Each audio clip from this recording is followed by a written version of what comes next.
Hello दोस्तों। प्रेमचंद, मुंशी प्रेमचंद, कलम के मसीहा प्रेमचंद, हमारे आपके हम सभी के प्रेमचंद। हिंदी साहित्य का पहला बड़ा नाम मुंशी प्रेमचंद। 31 जुलाई को हम उनकी जयंती मनाने जा रहे हैं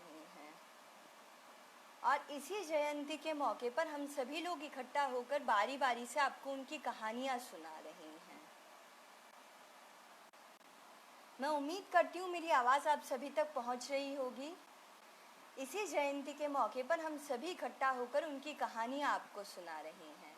उम्मीद करती हूँ ये कहानियाँ आपको बहुत पसंद आ रही होगी। मुंशी प्रेमचंद का मूल नाम धनपत राय था और वे नवाब राय नाम से भी लिखते थे, लेकिन उन्हें ख्याति प्राप्त हुई प्रेमचंद नाम से। मुंशी जी की सबसे बड़ी विशेषता ये है कि उनकी कहानियों में एक आम आदमी का दर्द देखने को मिलता है। ऐसी कहानियाँ देखने को मिलती है जो हमारे इर्द गिर्द फैली हुई है, आपके इर्द गिर्द फैली हुई है, जिन्हें आप रोज़ देखते हैं और देखकर अनदेखा कर देते हैं। ऐसी ही एक कहानी है मुंशी प्रेमचंद की बूढ़ी काकी। इसमें एक बुजुर्ग महिला के दुख और दर्द को दिखाया गया है और ये कहानी आज भी उतनी ही प्रासंगिक थी जितनी तब थी, जितनी मुंशी प्रेमचंद के लिखे जाने के समय प्रासंगिक रही होगी। तो मैं इजाज़त चाहूँगी अब इस कहानी को शुरू करने की। कहानी का नाम है बूढ़ी काकी। बुढ़ापा बहुधा बचपन का पुनरागमन हुआ करता है। बूढ़ी काकी में जिह्वा स्वाद के सिवाय और कोई चेष्टा शेष न थी। न अपने कष्टों की ओर ध्यान आकर्षित करने के लिए रोने के अलावा उनके पास कोई दूसरा सहारा ही था। समस्त इंद्रियां, नेत्र, हाथ, पैर जवाब दे चुके थे। पृथ्वी पर पड़ी रहती थी। घर वाले कोई बात उनकी इच्छा के प्रतिकूल करते, भोजन का समय टल जाता या उसका परिमाण पूर्ण न होता, अथवा बाजार से कोई वस्तु आती और न मिलती तो बूढ़ी काकी रोने लगती। उनका रोना सिसकना साधारण रोना न था। वे गला फाड़ फाड़ कर रोती थी। उनके पतिदेव को स्वर्ग सिधारे कालांतर हो चुका था। बेटे तरुण हो होकर चल बसे थे। अब एक भतीजे के सिवाय और कोई न था। उसी भतीजे के नाम उन्होंने अपनी सारी संपत्ति लिख दी थी। भतीजे ने संपत्ति लिखवाते समय तो खूब लंबे चौड़े वादे किए, लेकिन वे सभी वादे कुली डिपो के दलालों के दिखाए हुए सब्जबाग साबित हुए। यद्यपि उस संपत्ति की वार्षिक आय 150-200 रुपए से कम न थी, तथापि बूढ़ी काकी को पेट भर भोजन भी कठिनाई से मिलता था।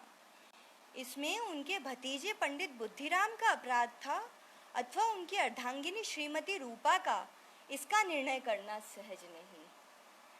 बुद्धिराम स्वभाव से सज्जन थे, किंतु उसी समय तक जब तक उनके कोष पर कोई आँच न आए।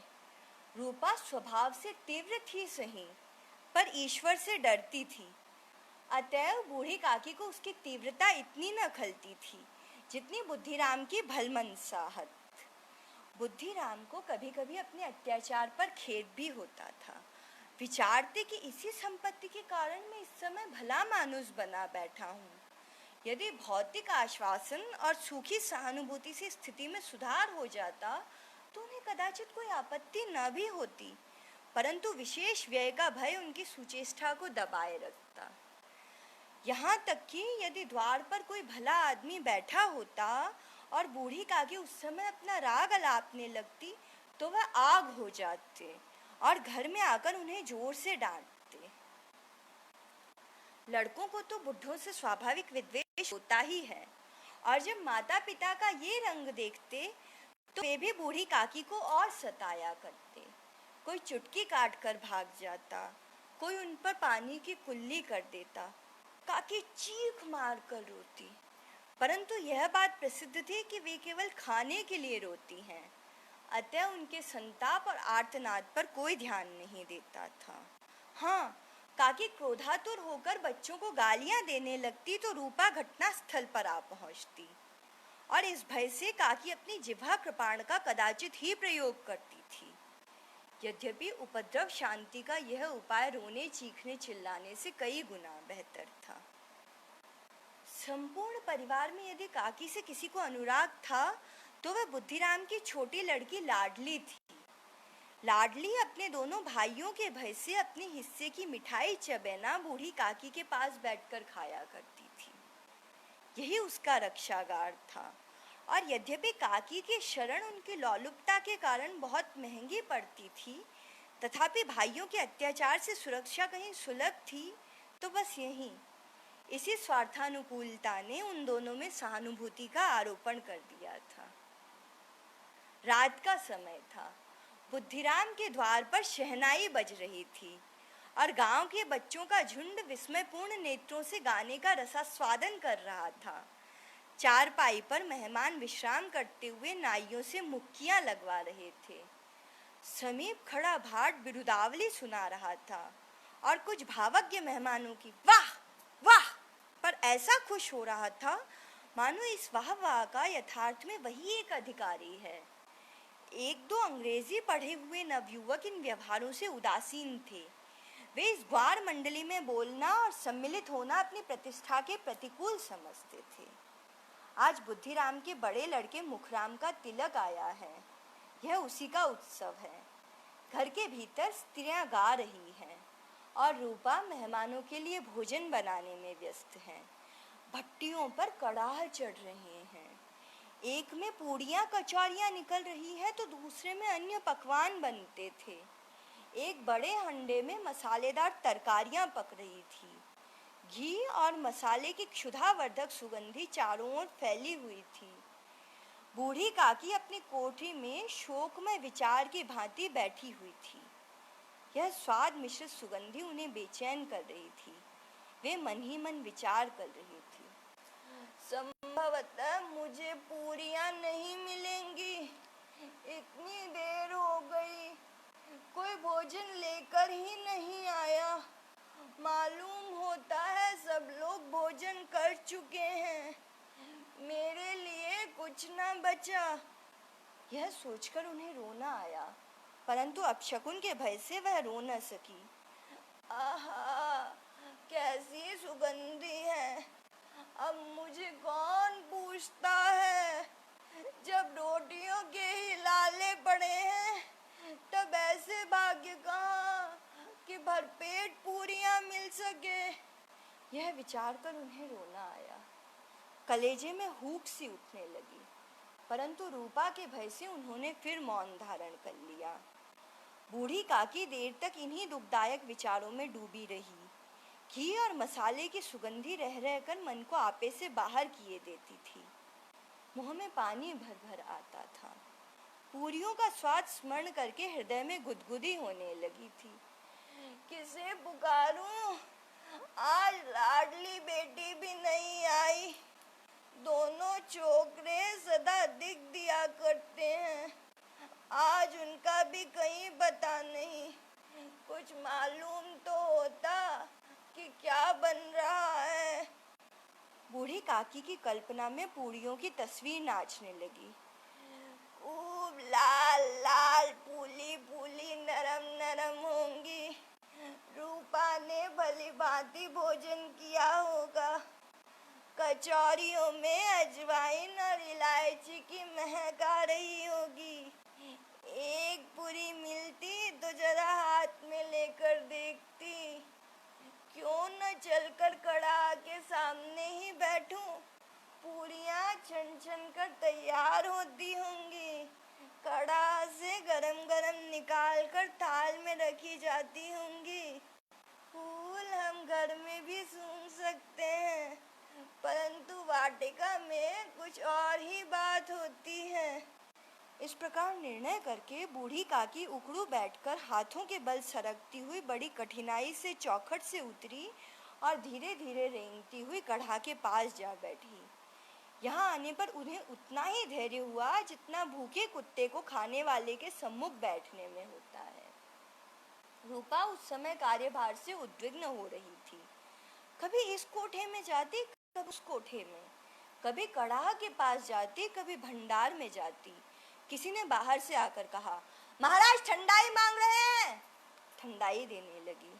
इतने में फिर किसी ने आकर कहा, भाट आया है, उसे कुछ दे दो। भाट के लिए सीधा निकाल रही थी कि एक तीसरे आदमी ने आकर पूछा, अभी भोजन तैयार होने में कितना विलंब है, जरा ढोल मंजीरा उतार दो। बेचारी अकेली स्त्री दौड़ते दौड़ते व्याकुल हो रही थी, झुझलाती थी, कुढ़ती थी, परंतु क्रोध प्रकट करने का अवसर न पाती थी। भय होता कहीं पड़ोसन ने ये न कहने लगे कि इतने में ही उबल पड़ी। प्यास से स्वयं कंठ सूख रहा था, गर्मी के मारे फूकी जाती थी, परंतु इतना अवकाश न था कि जरा पानी पी ले अथवा पंखा लेकर झल ले। यह भी खटका था कि जरा सी आंख हटी और चीजों की लूट मची। इसी अवस्था में उसने बूढ़ी काकी को कड़ाह के पास बैठे देखा तो जल गई। क्रोध न रुक सका। इसका भी ध्यान न रहा कि पड़ोसिनें बैठी हुई है, मन में क्या कहेंगी, पुरुषों में लोग सुनेंगे तो क्या कहेंगे। जिस प्रकार मेंढक केंचुए पर झपटता है, उसी प्रकार वह बूढ़ी काकी पर झपटी और उन्हें दोनों हाथों से झटक कर बोली, ऐसे पेट में आग लगे, पेट है या भाड़, कोठरी में बैठते हुए क्या दम घुटता है। अभी मेहमानों ने नहीं खाया, भगवान को भोग न लगा, तब तक धैर्य न हो सका, आकर छाती पर सवार हो गई। जल जाए ऐसी जीभ, दिन भर खाती न होती तो न जाने किस हंडी में मुंह डालती। गांव देखेगा तो कहेगा बुढ़िया भरपेट खाने को नहीं पाती है, तभी इस तरह मुंह बाए फिरती है। डायन, न मरे न माचा छोड़े, नाम बेचने पर लगी है, नाक कटवा कर दम लेगी, इतना ठूसती है न जाने कहाँ भस्म हो जाता है। भला चाहती हो तो जाकर अपनी कोठरी में बैठो, जब घर के लोग खाने लगेंगे तब तुम्हें भी मिलेगा। तुम कोई देवी नहीं हो कि चाहे किसी के मुंह में निवाला न जाए, तुम्हारी पूजा सबसे पहले हो जाए। बूढ़ी काकी ने सर उठाया, न रोई न बोली, चुपचाप रेंगती हुई अपनी कोठरी में चली गई। आवाज ऐसी कठोर थी कि हृदय और मस्तिष्क की संपूर्ण शक्तियां, संपूर्ण विचार और संपूर्ण भार उसी ओर आकर्षित हो गए थे। नदी में जब कगार का कोई बृहद खंड कटकर गिरता है तो आसपास का जल समूह चारों ओर से उसी स्थान को पूरा करने के लिए दौड़ता है। भोजन तैयार हो गया है, आंगन में पत्तलें पड़ गई हैं, मेहमान खाने लगे हैं, स्त्रियों ने जेवनार गीत गाना आरंभ कर दिया है। मेहमानों के नाई और सेवक गण भी उसी मंडली के साथ किंतु कुछ हटकर भोजन करने बैठे थे, परंतु सभ्यता अनुसार जब तक सबके सब खा न चुकेंगे तब तक कोई उठ न सकता था। एक दो मेहमान जो कुछ पढ़े लिखे सेवकों के इस दीर्घा पर झुझला रहे थे, वे इस बंधन को व्यर्थ और बेकार की बात समझते थे। बूढ़ी काकी अपनी कोठरी में जाकर पश्चाताप कर रही, कह रही थी, आए मैं कहाँ से आ गई। उन्हें रूपा पर क्रोध नहीं था, अपनी जल्दबाजी पर दुख था। सच ही तो है, जब तक मेहमान लोग भोजन न कर चुकेंगे घर वाले कैसे खाएंगे। मुझसे इतनी देर भी रहा न गया, सबके सामने पानी उतर गया। अब जब तक कोई बुलाने न आएगा नहीं जाऊंगी। मन ही मन इस प्रकार विचार कर वह बुलाने की प्रतीक्षा करने लगी, परंतु घी की रुचिकर सुवास बड़ी धैर्य प्रतीक्षक प्रतीत हो रही थी। एक एक पल उन्हें एक एक युग के समान प्रतीत हो रहा था। अब पत्तल बिछ गई होगी, अब मेहमान आ गए होंगे, लोग हाथ पैर धो रहे हैं, नाई पानी दे रहा है, मालूम होता है लोग खाने बैठ गए हैं, जेवनार गाया जा रहा है। यह विचार कर वह भी मन को बहलाने के लिए लेट गई। धीरे धीरे एक गीत गुनगुनाने लगी। उन्हें मालूम हुआ, मुझे गाते देर हो गई है, क्या इतनी देर तक लोग भोजन ही कर रहे होंगे, किसी की आवाज भी सुनाई नहीं देती। अवश्य ये लोग खा पी कर चले गए हैं, मुझे कोई बुलाने नहीं आया। रूपा चिढ़ गई है, क्या जाने ना बुलाए, सोचती हो आप ही आवेंगी। वह कोई मेहमान तो नहीं है जो उन्हें बुलाया जाए। बूढ़ी काकी फिर चलने को तैयार हुई। उन्हें विश्वास था कि 1 मिनट में पूरियां और मसालेदार तरकारियां सामने आएंगी, और यही विश्वास उनके स्वादेंद्री को गुदगुदाने लगा। उन्होंने मन में तरह तरह के मंसूबे बांधे। पहले तरकारी से पूरियां खाऊंगी, फिर दही और शक्कर से, कचौरियां रायते के साथ मजेदार मालूम होगी। कोई बुरा माने चाहे भला, मैं तो मांग मांग कर खाऊंगी। यही ना लोग कहेंगे कि इन्हें विचार नहीं, कहा करे। इतने दिनों के बाद पूरियां मिल रही है तो मुंह झूठा करके थोड़े ही उठ जाऊंगी। वह उकड़ू बैठकर सड़कते हुए आंगन में आई, परंतु हाय दुर्भाग्य, अभिलाषा ने अपने पुराने स्वभाव के अनुसार समय की मिथ्या कल्पना की थी। मेहमान मंडली अभी बैठी हुई थी। कोई खाकर उंगलियां चाटता था, कोई तिरछे नेत्रों से देखता था कि और लोग अभी खा रहे हैं या नहीं। कोई इस चिंता में था कि पत्तल पर पुड़ियां छूट जाती है, किसी तरह इन्हें भीतर रख लूं। कोई दही खाकर चटकारता था, परंतु दूसरा दोना मांगते संकोच करता था। इतने में बूढ़ी काकी रेंगती हुई उनके बीच में आ पहुंची। कई आदमी चौंक कर उठ खड़े हुए, पुकारने लगे, अरे ये बुढ़िया कौन है? ये कहां से आ गई? देखो किसी को छू न ले। पंडित बुद्धिराम काकी को देखते ही तिलमिला गए। पूड़ियों का थाल लिए खड़े थे। थाल को जमीन पर पटक दिया, और जिस प्रकार निर्दयी महाजन अपने किसी बेईमान और भगोड़े कर्जदार को देखकर ही उसका टेंटुआ पकड़ लेता है, उसी तरह लपक कर उन्होंने काकी के दोनों हाथ पकड़े और घसीटते हुए लाकर उन्हें अंधेरी कोठरी में धम से पटक दिया। आशा रूपी वाटिका लू के एक झोंके में विनष्ट हो गई। मेहमानों ने भोजन किया, घर वालों ने भोजन किया, बाजे वाले, धोबी, चमार भी भोजन कर चुके थे, परंतु बूढ़ी काकी को किसी ने न पूछा। बुद्धिराम और रूपा दोनों ही बूढ़ी काकी को उनकी निर्लज्जता के लिए दंड देने का निश्चय कर चुके थे।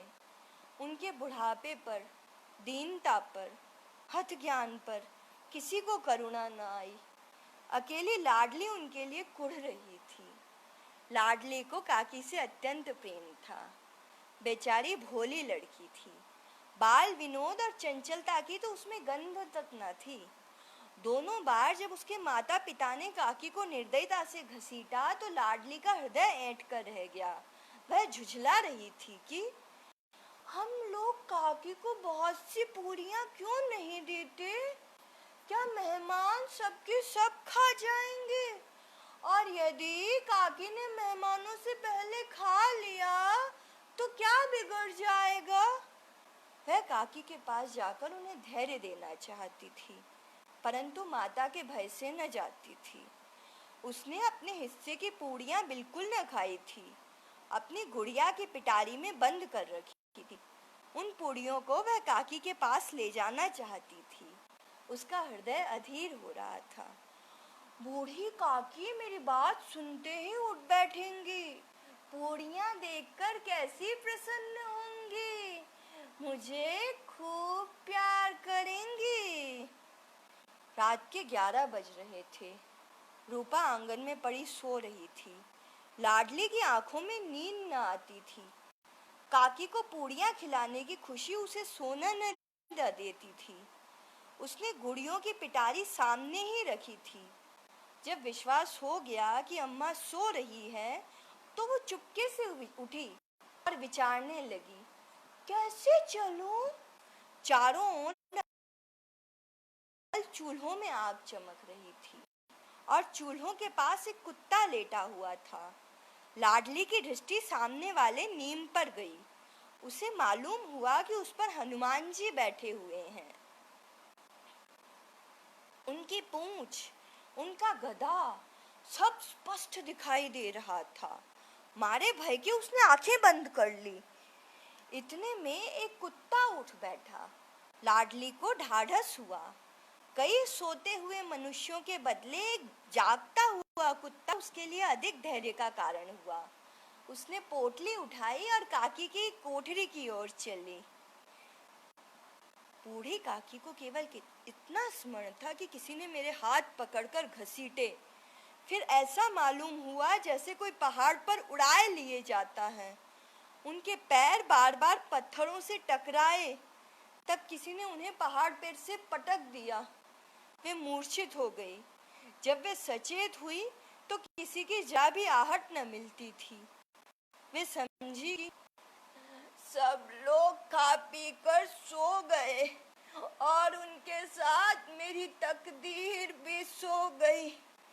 रात कैसे कटेगी?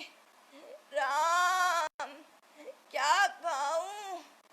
पेट में अग्नि धधक रही है। आए, किसी ने भी मेरी सुध न ली। क्या मेरा पेट काटने से धन जुड़ जाएगा? इन लोगों को इतनी भी दया नहीं आती कि न जाने बूढ़ा कब मर जाए। उसका जी क्यों दुखाए? मैं पेट की रोटियां ही खाती हूँ कि और कुछ। तिस पर ये हाल, मैं अंधी अपाहिज ठहरी। न कुछ सुनूं न बूझूं। यदि आंगन में चली गई तो क्या बुद्धिराम से इतना कहते न बनता था, काकी अभी लोग गा रहे हैं, फिर आना। मुझे घसीटा, पटका। उन्हीं बूढ़ियों के लिए रूपा ने सबके सामने गालियां दी। उन्हीं बूढ़ियों के लिए इतनी दुर्गति करने पर भी उसका पत्थर का कलेजा न पसीजा। सबको गिलाया, मेरी बात तक न पूछी। जब तभी न दी तो अब क्या देंगे? यह विचार कर काकी निराशा में संतोष के साथ लेट गई। ग्लानि से गला भर भर आता था, परंतु मेहमानों के भय से रोती न थी। सहसा कानों में आवाज आई, काकी उठो, मैं पूरियां लाई हूँ। काकी ने लाडली की बोली पहचानी। चटपट उठ बैठी। दोनों हाथों से लाडली को टटोला और उसे गोद में बिठा लिया। लाडली ने पूरियां निकाल कर दी। क्या तुम्हारी अम्मा ने दी हैं? नहीं, ये मेरे हिस्से की हैं। काकी पूड़ियों पर टूट पड़ी। 5 मिनट में पिटारी खाली हो गई। लाडली ने पूछा, काकी पेट भर गया? जैसे थोड़ी सी वर्षा ठंडक के स्थान पर और भी गर्मी पैदा कर देती है, उसी भांति इन थोड़ी पूड़ियों ने काकी की क्षुधा और इच्छा को और भी उत्तेजित कर दिया। बोली, नहीं बेटी, जाकर अम्मा से और मांग लाओ। अम्मा सोती हैं, जगाऊंगी तो मारेंगी। काकी ने पिटारी को फिर टटोला। उसमें कुछ खुरचन गिरी थी। बार बार होठ चाटती थी, चटकारे भरती थी। हृदय मन महसूस रहा था कि और पूड़ियां कैसे पाऊं। संतोष सेतु जब टूट जाता है तब इच्छा का बहाव अपरिमित हो जाता है। मद वालों को मद का स्मरण कराना उन्हें मदांध बनाता है। काकी का अधीर मन इच्छाओं के प्रबल प्रवाह में बह गया। उचित और अनुचित का विचार जाता रहा। वे कुछ देर तक उस इच्छा को रोकती रही। सहसा लाडली से बोली, मेरा हाथ पकड़कर वहां ले चलो जहाँ मेहमानों ने बैठकर भोजन किया है। लाडली उनका अभिप्राय समझ न सकी। उसने काकी का हाथ पकड़ा और ले जाकर जूठी पत्तलों के पास बिठा दिया। दीन, क्षुधातुर, हतज्ञान बुढ़िया पत्तलों से पूड़ियों के टुकड़े चुन चुन कर भक्षण करने लगी। ओह, दही कितना स्वादिष्ट था, कचौरियाँ कितनी सलोनी, कस्ता कितने कोमल। काकी बुद्धिहीन होते हुए भी इतना जानती थी कि मैं वह काम कर रही हूँ जो मुझे कदापि नहीं करना चाहिए। मैं दूसरों की झूठी पत्तल चाट रही हूँ। परंतु बुढ़ापा तृष्णा रोग का अंतिम समय है, जब संपूर्ण इच्छाएं एक ही केंद्र पर आ लगती हैं। बूढ़ी काकी में यह केंद्र उनके स्वादेंद्रिय था। ठीक उसी समय रूपा की आंख खुली। उसे मालूम हुआ कि लाडली मेरे पास नहीं है। वह चौंकी, चारपाई की इधर उधर ताकने लगी कि कहीं नीचे तो नहीं गिर पड़ी। उसे वहां न पाकर वह उठी, क्या देखती है कि लाडली पत्तलों के पास चुपचाप खड़ी है और बूढ़ी काकी पत्तलों पर से पूड़ियों के टुकड़े उठा उठा कर खा रही है। रूपा का हृदय सन्न हो गया। किसी गाय की गर्दन पर छुरी चलते देखकर जो अवस्था उसकी होती, वही उस समय उसकी हुई। एक ब्राह्मणी दूसरों की झूठी पत्तल टटोले, इससे अधिक शोकमय दृश्य असंभव था। पूड़ियों के कुछ ग्रासों के लिए उसकी चचेरी सास ऐसा निकृष्ट कर्म कर रही है। यह वह दृश्य था जिसे देखकर देखने वालों के हृदय कांप उठते। ऐसा प्रतीत होता मानो जमीन रुक गई, आसमान चक्कर खा रहा है, संसार पर कोई आपत्ति आने वाली है। रूपा को क्रोध न आया। क्रोध के सम्मुख शोक कहाँ, करुणा और भय से उसकी आंखें भर आई। इस अधर्म का भागी कौन है? उसने सच्चे हृदय से गगन मंडल की ओर हाथ उठाकर कहा, परमात्मा, मेरे बच्चों पर दया करो। इस अधर्म का दंड मुझे मत दो, नहीं तो मेरा सत्यानाश हो जाएगा। रूपा को अपनी स्वार्थपरता और अन्याय इस प्रकार प्रत्यक्ष रूप से कभी न दिख पड़े थे। वह सोचने लगी, हाय, मैं कितनी निर्दयी हूँ। जिसकी संपत्ति से मुझे 200 रुपया आय हो रही है, उसकी ये दुर्गति, और मेरे कारण। हे दयामय भगवान, मुझसे बड़ी भारी चूक हुई है, मुझे क्षमा करो। आज मेरे बेटे का तिलक था, सैकड़ों मनुष्यों ने भोजन पाया, मैं उनके इशारों की दासी बनी रही, अपने नाम के लिए सैकड़ों रुपए व्यय कर दिए, परंतु जिसकी बदौलत हजारों रुपए खाए, उसे इस उत्सव में भी भरपेट भोजन न दे सकी। केवल इसी कारण तो कि वह वृद्धा है, असहाय है। रूपा ने दिया जलाया, अपने भंडार का द्वार खोला और एक थाली में संपूर्ण सामग्री सजाकर वह बूढ़ी काकी की ओर चली। आधी रात जा चुकी थी। आकाश पर तारों के थाल सजे हुए थे। उन पर बैठे हुए देवगण स्वर्गीय पदार्थ सजा रहे थे, परंतु उसमें किसी को भी वह परमानंद प्राप्त न हो सकता था जो बूढ़ी काकी को अपने सन्मुख थाल देखकर प्राप्त हुआ। रूपा ने कंठारुद्ध स्वर में कहा, काकी, उठो, भोजन कर लो। मुझसे आज बड़ी भारी भूल हुई, उसका बुरा न मानना।